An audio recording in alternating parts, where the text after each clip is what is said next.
Welcome to the Tech Mobility Podcast.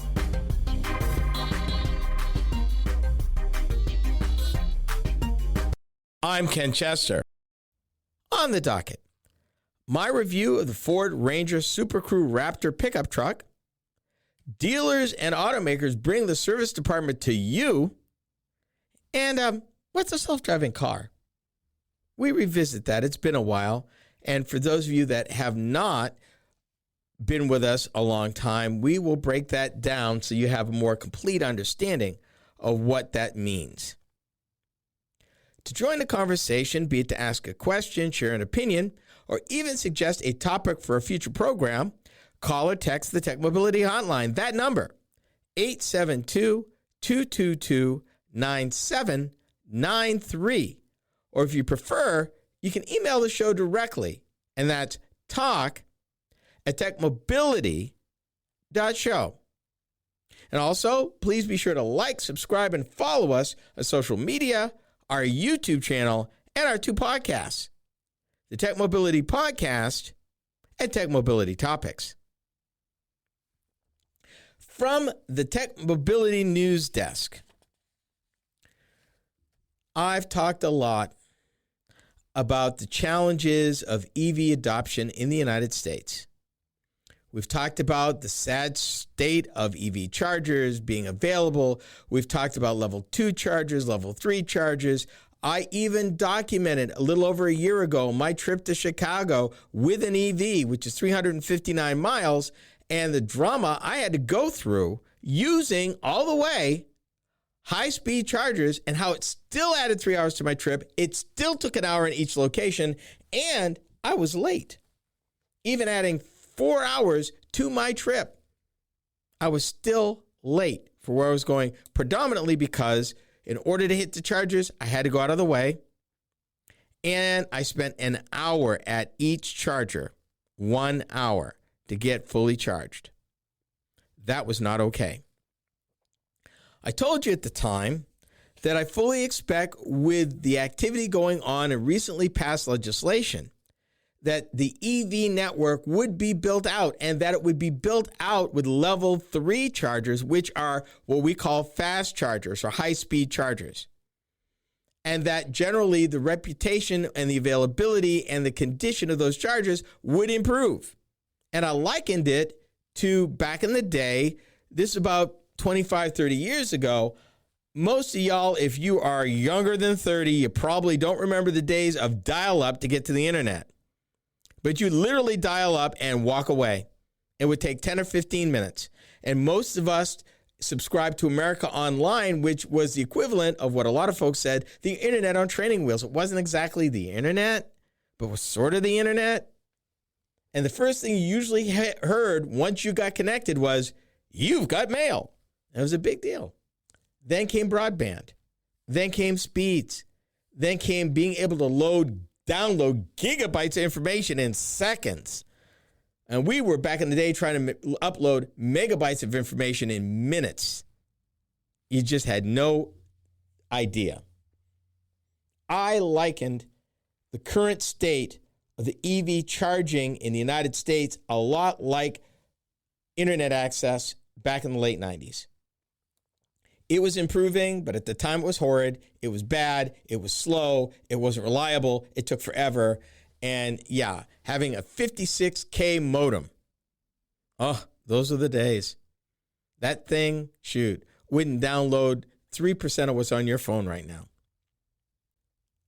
With the recent change in administration, one of the things that happened was that the National Electric Vehicle Infrastructure Funding Formula Program got suspended.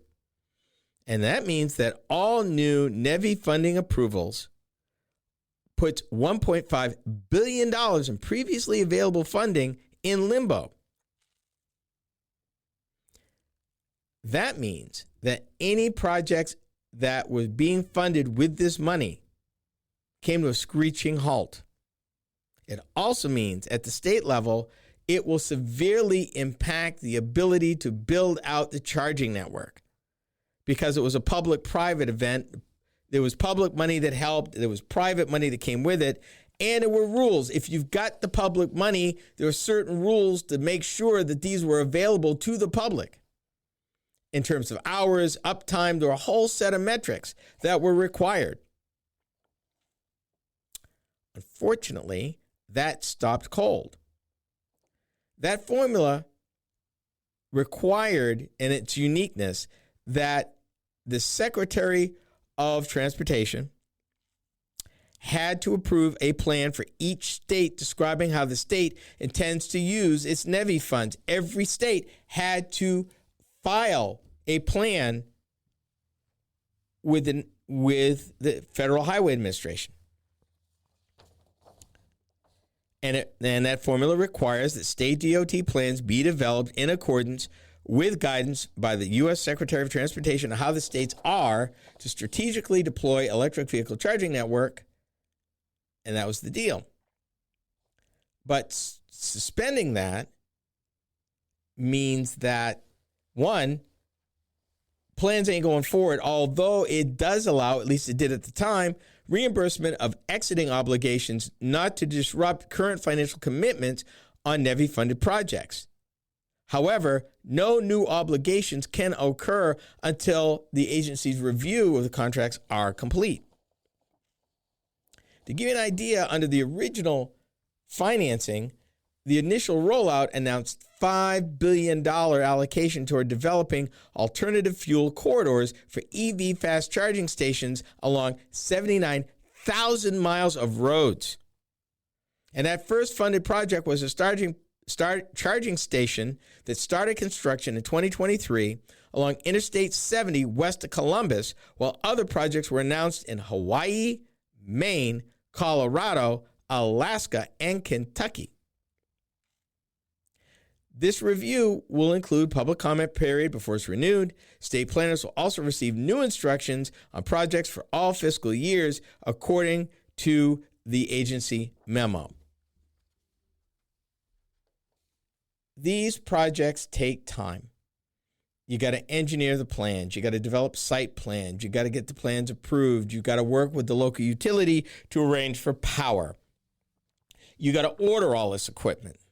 You got to prepare the site to take it. Then you got to build it. Then you got to test it. And then it's ready. And you could be looking at a year and a half, 2 years with all the moving parts to get it approved, funded, built, and open to the public. Any delay like this slows stuff down. Now, some of this has been mitigated by a number of automakers in the last 2 to 3 years who made announcements that they would adopt the Tesla standard in order for their new EVs to be able to be charged on the Tesla supercharging network. And regardless of how you feel about the company, that charging network is the most reliable in the country. The most uptime, it's everywhere. They built it out themselves. I have one 3 miles from my home, across the street from the local utilities EV charging station. And when I go past there, there's usually anywhere from 1 to 3 or 4 vehicles at the Tesla supercharging network station. And bear in mind, I am in a suburb of Des Moines, Iowa, just off the interstate. We're not necessarily a hotbed of EV activity. Yet there are 2 Tesla supercharger locations in Metro Des Moines. One on the east side near me, the other one on the west side on the way out of town. And they're almost always busy. So where do we go from here? Is this a death knell to the EV industry? Does this put it in the toilet? Does this finally stop the adoption of electric vehicles? If you are of the old assumption that people buy EVs just because they're being ecologically correct, then you've never driven an EV. It is so incredibly much more than that now. No fluids, no maintenance, fewer moving parts, way reliable, thousands of miles, and with these fast chargers, even if you owned a Lucid Air right now, you can charge a Lucid Air in minutes, and you go 520 miles EPA certified between charges. And that's going to become more the norm than the exception. New vehicles are up over 400 miles now. In fact, the new Silverado EV from Chevrolet is 450 miles. The new Cadillac Escalade IQ, 460 miles. It's coming. This is a story of two trucks with one name, Ford Ranger. My impressions and review are next. You are listening to the Tech Mobility Show. Are you tired of juggling multiple apps and platforms for meetings, webinars, and staying connected? Look no further than AONmeetings.com, the all-in-one browser-based platform that does it all. With AON Meetings, you can effortlessly communicate with clients, host virtual meetings and webinars, and stay in touch with family and friends, all in one place and for one price. Here's the best part. You can enjoy a 30-day free trial. It's time to simplify your life and boost your productivity. AONmeetings.com, where innovation meets connection. Get started today and revolutionize the way you communicate. Social media is the main place to be these days, and we are no exception. I'm Ken Chester, the Tech Mobility Show. If you enjoy my program, then you will also enjoy my weekly Facebook videos. From my latest vehicle reviews to timely commentary of a variety of mobility and technology-related topics, these short features are designed to inform and delight you. Be sure to watch, like, and follow us on Facebook. You can find us by typing the Tech Mobility Show in the search bar. Be sure to subscribe to our Facebook page. Social media is the place to be these days, and we're no exception. I'm Ken Chester of the Tech Mobility Show. If you enjoy my program, then you will also enjoy my weekly Instagram videos. From the latest vehicle reviews to timely commentary on a variety of mobility and technology-related topics, these short features are designed to inform and delight you. Be sure to watch, like, and follow us on Instagram. You can find us by typing the Tech Mobility Show in the search bar. For those of you that listen to podcasts, we have just the one for you. Hi, I'm Ken Chester. Tech Mobility Topics is a podcast where I upload topic-specific videos each week. Shorter than the full show, these bite-sized programs are just the thing, particularly if you're interested in a particular topic covered on the weekly radio show. From Apple Podcast to iHeartRadio and many podcast platforms in between, we got you covered. Just enter Tech Mobility Topics in the search bar wherever you listen to podcasts.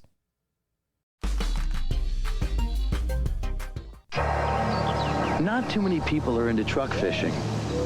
Most people still use poles. That's fine with me, but if you're after some monster fish, you gotta use one of these. A 1994 Ford Ranger 4x4. Come on. Complete with push-button four-wheel drive, a nice wide stance, and a whopping 4-liter V6. So sink your boat. Go truck fishing. Get a Ford Ranger 4x4 and get serious. But Ford, it's not a Dodge Dakota with a V8, though. Any case, truck fishing. I got to paint this picture for you. He's got a line wrapped around his truck, the bed of the truck, and then he's putting the bait out there because he wants to get a big fish. And when he gets the bite, he hops in the truck and drives away and pulls the fish out, literally. And at the end of the commercial, there's this big old fish on the scale and everything because he got it with his Ranger. And they did some other, I think, truck bowling is another ad that they had that year where they got big bowling pins and they take the truck to the top of the hill and release this big bowling ball from the back of the Ranger and it goes down the hill. Yeah, big deal, big vehicle. But honestly, this review is really a story about two pickup trucks named Ford Ranger. And as I alluded to just a second ago, I'm talking about the first one. And the first one, which is a compact, was introduced in early 1982 for the 1983 model year. And it was domestically produced, and it was developed as a replacement for the Mazda-sourced Ford Courier that sold in North America from 1972 to 1982. And it would be kind of messed up because later on, Mazda would actually source their B-Series truck from Ford and actually run Rangers as Mazdas. It was kind of a reversal, but that's neither here nor there. The original compact Ford Ranger was discontinued after 2011. And it was built by the Twin Cities Assembly Plant, which was located in the Highland Park residential neighborhood in St. Paul, Minnesota, on the bluffs overlooking the Mississippi River. If you did not know that plant was there, you'd have never found it. I mean, it was buried in the middle of a major residential neighborhood. Way cool. The reason why they built it there is they could dam the Mississippi, get cheap hydroelectric power to run the plant. And would you believe that hydroelectric dam is still working, and it was sold in 2008 to a power company? And yes, the plant got demolished. I was there a few years later. I did get a picture of the sign, but they'd already started tearing the plant down. And by the time you hear this, no doubt it's probably in the throes of redevelopment for commercial and residential properties. For the record, the final Ford Ranger in that plant was built on December 16, 2011. No telling what it looks like now. The Ford Ranger nameplate would remain dormant in the North American market from 2012 to 2018. And the reason why I say it that way is that there was a Mazda derivative being sold in the rest of the world that was not based on this original truck. It was actually based on a Mazda plan, but they didn't sell it here. And Ford teased for years that, we might bring this one back, but we're going to do it. And then with their last set of negotiations with the UAW before this set, they kind of said, yeah, we will bring it back and we'll build it in the United States. For the 2019 model year, Ford made good on that promise, and the fourth generation was introduced. It was designed by Ford Australia, and the all-new Ranger is now a mid-size pickup truck riding on a revised version of the company's T6 vehicle architecture. The new Ranger is produced by Ford at its Michigan assembly plant in Wayne, Michigan. And that's off of U.S. Highway 12, by the way. For 2024, Ford introduced the Ranger Raptor, the most powerful, high-performance, and off-road capable Ranger pickup truck ever. Race-proven in the Baja 1000, Ranger Raptor joins the Raptor family of high-performance, off-road capable vehicles, including the F-150 Raptor, the F-150 Raptor R, and the Bronco Raptor. Designed and engineered by Ford Performance, the Ranger Raptor takes off-road capability to the next level. My impressions for this review are just for the Ranger Super Crew Raptor. Power for this unique truck is generated by a 3-liter EcoBoost gasoline V6 that makes 405 horsepower and 430 foot-pounds of torque. That's a lot. Torque is communicated through a 10-speed select-shift automatic transmission paired with an advanced 4-wheel drive system, a new electronically controlled on-demand 2-speed transfer case, and front and rear locking differentials for improved off-road traction. EPA fuel economy numbers, yes, they are 16 city, 18 highway. I didn't stutter. That's for real. Payload capacity is 1,375 pounds. Towing capacity is 5,510 pounds. The Ranger Raptor is built on a beefy foundation, taking the Ranger's fully boxed frame up a notch by reinforcing the front frame rails, front shock towers, rear shock brackets, suspension mounting points, and other key areas so Ranger Raptor can handle more demanding conditions. As you may expect, the Ranger Raptor employs a purpose-built suspension system and includes lightweight aluminum upper and lower control arms and a long travel rear suspension with a Watts linkage and trailing arms for control and confidence on or off-road. The standard Fox live valve internal bypass system changes damping performance based on Ranger Raptor's available drive modes. These modes include normal, tow haul, sport, slippery, off-road, rock crawl, and Baja. Each selectable drive mode each selectable drive mode appropriately adjusts the tuning of the engine, transmission, ABS calibration, traction control, steering, throttle response, and even the instrument cluster and touchscreen look and information. And this is something that's unique to Raptors. The active valve exhaust system can also be tuned several modes, including quiet, normal, sport, and Baja. You can change how this thing makes noise. Gimmicky, I don't know. The Ranger Raptor also comes with trail control, so drivers can navigate tricky spots while the truck manages throttle and brakes. Here's what I liked about the vehicle. And where do I even begin? Its aggressive exterior stance, heightened body, its off-road bona fides? That's just for starters. The Ranger Raptor is a true muscular performer. Just the companion you need if you're serious about off-roading, and by that, I mean that the way forward is more of a suggestion than a road or even a path. Real deal BF Goodrich all-traction TA off-road tires, fog lights, and plenty of switches for personal device customization adds to the aura of being ready for anything. Underway, the Ranger Raptor is smooth, responsive, and solid, benefits of the advanced powertrain and traditional body-on-frame truck construction. And should the driver get in over their head on the trail or deep in the bush, 4 tow hooks, 2 in the front, 2 in the rear, are designed to offer alternatives in a worst-case scenario. Inside the passenger cabin, the driver enjoys an elevated outward view. The front seats are heated and cooled. A heated steering wheel is standard. The large center-mounted infotainment screen is easy to read and use. Seating is comfortable and supportive, front and rear.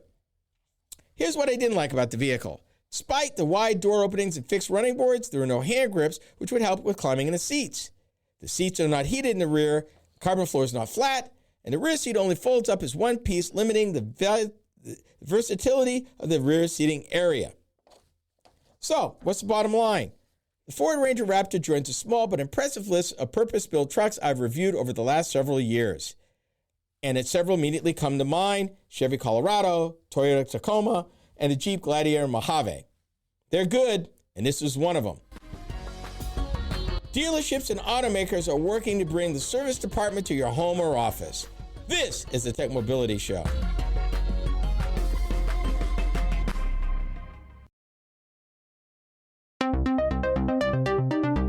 Do you listen to podcasts? Seems that most people do. Hi, I'm Ken Chester, host of the Tech Mobility Show. If you've missed any of our weekly episodes on the radio, our podcast is a great way to listen.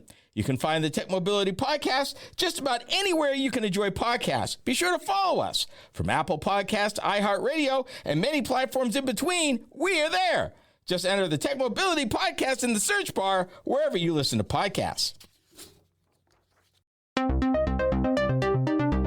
Social media. It's the place to be, and we're no exception. Hi, I'm Ken Chester, host of the Tech Mobility Show. Several times a week, I post to TikTok several of the topics that I cover on my weekly radio show. It's another way to keep up on mobility, technology, news, and information. I've built quite a library of short videos for your viewing pleasure, so be sure to watch, like, and subscribe. That's the Tech Mobility Show on TikTok. Check it out.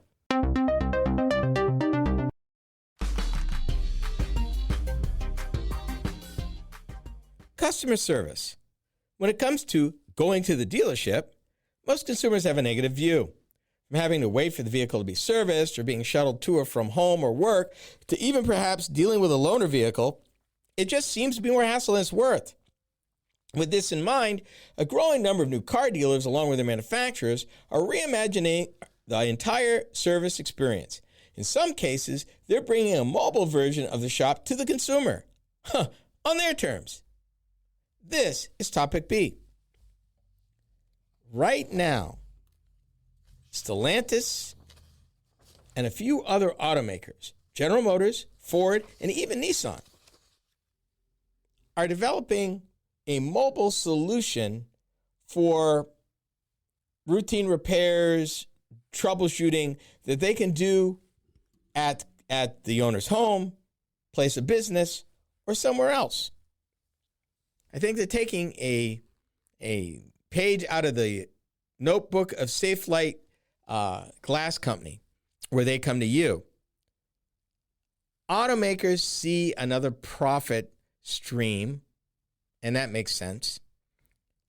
Depending on how you approach this, automakers have kind of different approaches for their dealer buy-in. In the case of Stellantis, they've been doing it a while, and they kind of let the dealer pick the service vehicle and make it available. It doesn't show that in the case of Stellantis that there is a fee, an additional fee, to do that to come to the house. And it talked about this one particular dealer who was doing it, San Marcos Chrysler Dodge Jeep Ram. They're in Texas. And they talked at length about right now they're averaging from just in a few months to 25 jobs a week. And, they're doing oil changes, they're changing wipers, light stuff, maybe troubleshooting, error codes, things like that they're doing, and it's working. The flip side to this for the dealer is freeing up their service base from the routine stuff so that they can make more money by having more bays available for the more complicated if it's warranty work or repair work that pays big money. Those bays are now open. That talent is now available for them to maximize that. So it becomes a win-win if you just need to get your oil changed, wipers changed, or some kind of, I don't want to say minor, but routine stuff. The mobile vehicle right now is where they're going. It looks like that they may, in time, get a little deeper in some more stuff. But right now, that's what's going on. But here's a question that just hit me, and I'm going to share it with you. With new vehicles these days, a lot of those so-called repairs are what we call OTA, or over-the-air. Stuff that you would have to bring into the dealership to either reprogram, or they'd have to come to you, plug into your computer and reprogram it, no longer needed. So even as Stellantis, Nissan, General Motors roll out these mobile service departments that are able to come to the customer, will these just be a moment in the scheme of things? EVs don't need maintenance. There's no oil to change. There's very little that goes wrong with them. And anything major that needs to happen, they can do through an over-the-air update that does not require the dealer, you to go to the dealer or the dealer to come to you. You can update it right in your own driveway with no hands-on by anybody. So while this is great that they are reaching out to the consumer, wouldn't you agree that this could be kind of diminishing returns for the dealers over a period of the next 15 years? As more and more EVs come in, because let's face it, folks, regardless of what's happening for these next 4 years, the manufacturers are dialed in. They have spent tens, if not hundreds of billions of dollars to get to this point. And I've told you many times that one, auto manufacturing is a very capital-intensive business with very long lead times. These folks design stuff for 5 or 6 years from now, knowing that they've got to release contracts in 2 to 3 years. And they got to verify the safety attributes of the vehicle. All of that is testing, engineering, marketing time, allocate the plants, order the equipment for the plants, get the equipment in there, do the test builds, verification. All of that takes time and millions, if not billions of dollars, and tens of thousands of folks and thousands of suppliers. This is awesome. GM takes a little more involved approach. For new dealers, they're offering their Bright Drop EV van, and they actually charge consumers for the privilege of being able to have mobile service. But I believe it's just coverage. You pay once, you're done. In the case of GM, they call it Mobile Service Plus. It costs $599 for 3 years of coverage for Chevy, Buick, and GMC customers, and $799 for 4 years of Cadillac, because the brand provides an additional year of bumper-to-bumper coverage. The beautiful part about how GM does this is it can be included in the purchase price of the vehicle as optional content, or the consumers can buy a Mobile Service Plus subscription after their purchase and customize the coverage from 1 to 4 years. The beautiful part is GM says dealerships can also provide the service to non-subscribers with the ability to charge a convenience fee if they wish. So let me paint this for you in the case of GM, because I own a Chevy Equinox. Wouldn't it be awesome if I had bought the thing new and they sold this to me knowing that oil changes and minor stuff, I can have them come to the house. I don't have to fool with making time to go to the dealer. I've got this coverage. The only question I've got is, if I pay $599 for 3 years, exactly what am I getting? How much repair work does that cover, and at what level? I mean, obviously, major stuff would either be warranty or I'd be out of pocket if it's out of warranty. But what does it cover? And the article doesn't really get into that. But if it was decent enough, it'd be worth it. But if I bought an EV, would I want it? Because I don't need oil changes. And tire rotation, and wipers, no, not $599 worth. So if I bought an internal combustion engine vehicle, there's some value there. If I buy an EV, like maybe a 2025 Chevy Equinox EV, not sure that that $599 would be worth me spending, because I'd have to see in detail exactly, since I have no fluids to change, no belts, none of that, then what exactly are you offering me for a vehicle with few moving parts? What exactly am I getting at my home if I buy this Mobile Service Plus? What does it do for me? So yes, it's great right now, and certainly as these vehicles age, it will be worth it for some folk. But if it's only good for the first 3 to 4 years, and you're going to see a tipping point probably in about 2 to 3 years, where the majority of the vehicles the automakers sell are not gasoline or diesels, then the question is, does this still have value? And that's the question the market's going to answer. And we'll follow that story to see if this is something that's going to catch fire that consumers relate to. Because GM already has history. They have OnStar and they have Sirius XM. I pay for both gladly, because if I get in an accident, I want to make sure I've got somebody coming for me, particularly out here in the countryside, because you can end up in a ditch and nobody finds you. It's happened to some people. So that makes it worth its while. It's been over 8 years since we've defined the self-driving car. It's time to revisit. We are the Tech Mobility Show.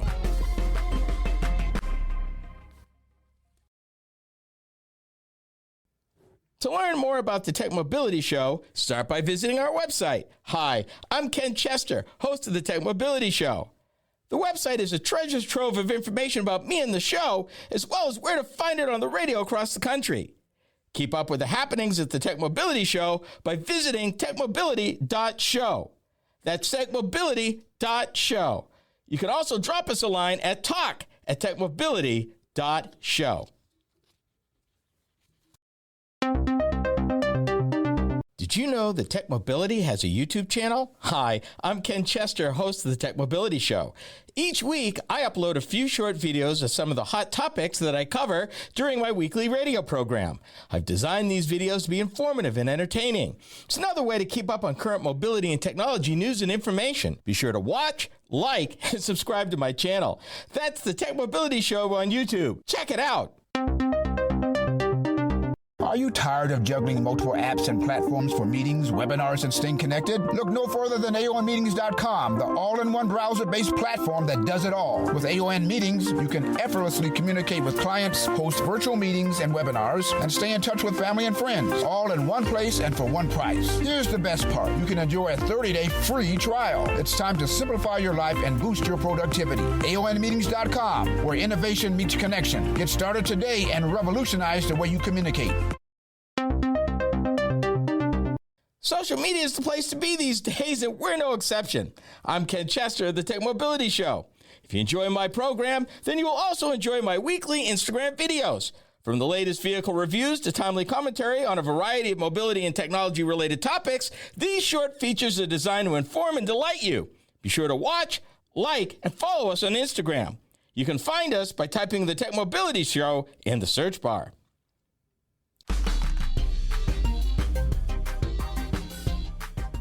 Over the last 10 years, no doubt, you've heard about the promise of the self-driving car, also called the autonomous car or even the robot car.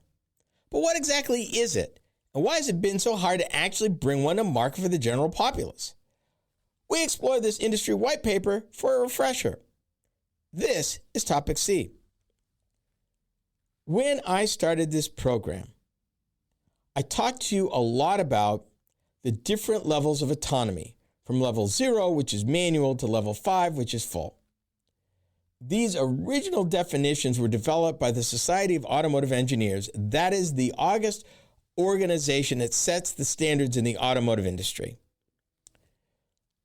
Meanwhile, the National Highway Traffic Safety Administration has adopted this language and these levels as part of their documentation. And for the middle part of the last decade, for about 3 years, they were putting out an upgraded version of best practices where they were at. They also started putting out a cybersecurity addendum The goal was to get all the stakeholders and players in the development, from suppliers and automakers, designers and engineers, on the same page relative to standards, consistency, and development. It's been a minute, and I thought for those of you that were not part of those original conversations that I would bring you up to date because, people throw around these terms a lot. And I don't have time to get into everything in this white paper, so I'm kind of going to hit the highlights for you. But let me tell you this. Number one, you can ride in a driverless car today on the street legal. San Francisco, Los Angeles, Phoenix, and Austin, Texas. Waymo, right now. And they've been operating since then. GM had a service they were trying to launch called Maven that would have launched in 2018. That did not happen. Ford dabbled with it for a minute. They had a company that they had developed with Volkswagen. They kind of folded. The advantage right now, the future right now for autonomous vehicles is in trucking. We've talked at length about that. And what they call shared riding or ride hailers, called robo-taxis. That's most likely where it's going to happen. They expect fully autonomous robo-taxis to become commercially available in more places by 2030. And they expect fully autonomous trucking, which is starting to, they've been testing autonomous trucks since 2015, and they've been evaluating them down in the great southwest part of the United States now hard for the last 5 or 6 years. There's about 4 or 5 companies that have been evaluating them. And they're going online starting late this year, early next year with them. Let me get back to the levels, and I'm going to work backwards. Well, no, let me start with level 0. Level 0 is obvious, has no automation. Human driver performs all tasks. I'm going to skip up to the highest level, which is L5, where the vehicle is fully automated. It can operate in any environment and under all conditions without a human driver. They're the final frontier of autonomous vehicle development. And because driving a vehicle anywhere under any conditions in this great country of ours, which you could have everything from mudslides to tornadoes to deep snow to ice storms to heaven knows what else, heavy traffic, crazy drivers, unpredictable pedestrians, all of that these vehicles have to encounter. That is why it has taken so long. And you may have even seen maybe 2 or 3 years ago some of the YouTube videos where they literally defeated an autonomous car by putting a construction cone on its hood. It freaked it out and it stopped. Didn't know what to do. Cruise automation, which GM was working with, and they've stopped doing that. A couple of their vehicles literally drove into wet cement. So there's a lot of not ready for prime time only because of the volume of information and the volume of potential things going on that these vehicles would have to process in real time that us human beings take for granted. But these vehicles would have to learn and then manipulate and know how to act in every single situation. So let me give you an example.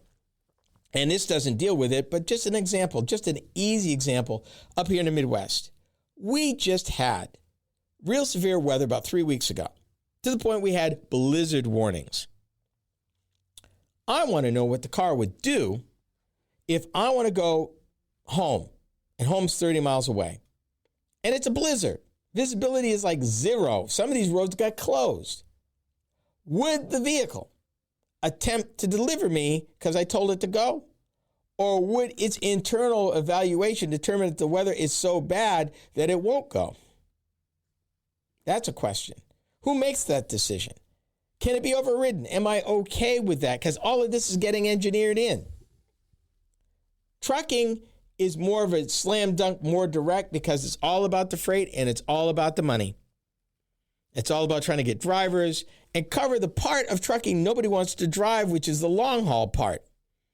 It is the long hauls over 500 miles that they're having trouble keeping and retaining drivers for a multitude of reasons. Some are aging out. It's not that attractive because you're traveling all over the place and you're never home. And that wears on your psyche. Local delivery, not as bad. Long distance, it takes a special kind of person, and most of those people are aging out of trucking, and a lot of them left during the pandemic because they didn't want to be exposed to that. There was too much risk. And all the dangers that come with long-haul trucking, trying to find a place to park that is safe and secure. Because when you hit your hours of service, and that's federal law, you can only drive so many hours in 24 hours. That's law. And with electronic logbooks, they can't fudge the books no more like they did back in the day. So autonomous trucking. And like I've said before, if you've been at an airport, if you've been at a major airport and went from terminal to terminal in a vehicle, you have ridden the equivalent of a robo-taxi and probably didn't realize it. There was no operator. Now, it's defined. It can't crash. It's very defined. It goes here to there, but it does it on a schedule with no human intervention. There's that. And then there's this kind of hybrid they're talking about, what they call remote driving, which is there's somebody handling the autonomous vehicle from a remote location to get it from point A to point B, which may actually be kind of a compromise. But I worry about hacking, because if they can reach it remotely, what's to say somebody with ill intent couldn't reach it?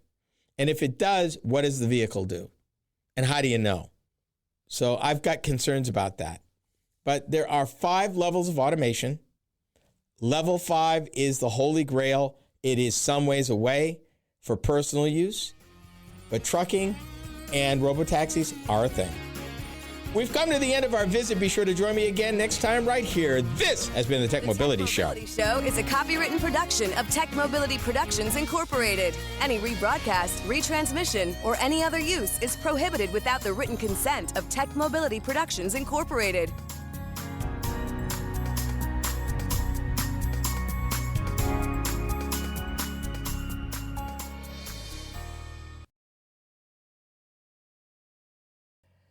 For those of you that listen to podcasts, we have just the one for you. Hi, I'm Ken Chester. Tech Mobility Topics is a podcast where I upload topic-specific videos each week. Shorter than the full show, these bite-sized programs are just the thing, particularly if you're interested in a particular topic covered on the weekly radio show. From Apple Podcast to iHeartRadio and many podcast platforms in between, we got you covered. Just enter Tech Mobility Topics in the search bar wherever you listen to podcasts. Social media. It's the place to be, and we're no exception. Hi, I'm Ken Chester, host of the Tech Mobility Show. Several times a week, I post to TikTok several of the topics that I cover on my weekly radio show. It's another way to keep up on mobility, technology, news, and information. I've built quite a library of short videos for your viewing pleasure, so be sure to watch, like, and subscribe. That's the Tech Mobility Show on TikTok. Check it out. To learn more about the Tech Mobility Show, start by visiting our website. Hi, I'm Ken Chester, host of the Tech Mobility Show. The website is a treasure trove of information about me and the show, as well as where to find it on the radio across the country. Keep up with the happenings at the Tech Mobility Show by visiting techmobility.show. That's techmobility.show. You can also drop us a line at talk@techmobility.show. Do you listen to podcasts? Seems that most people do. Hi, I'm Ken Chester, host of the Tech Mobility Show. If you've missed any of our weekly episodes on the radio, our podcast is a great way to listen. You can find the Tech Mobility Podcast just about anywhere you can enjoy podcasts. Be sure to follow us. From Apple Podcasts to iHeartRadio and many platforms in between, we are there. Just enter the Tech Mobility Podcast in the search bar wherever you listen to podcasts.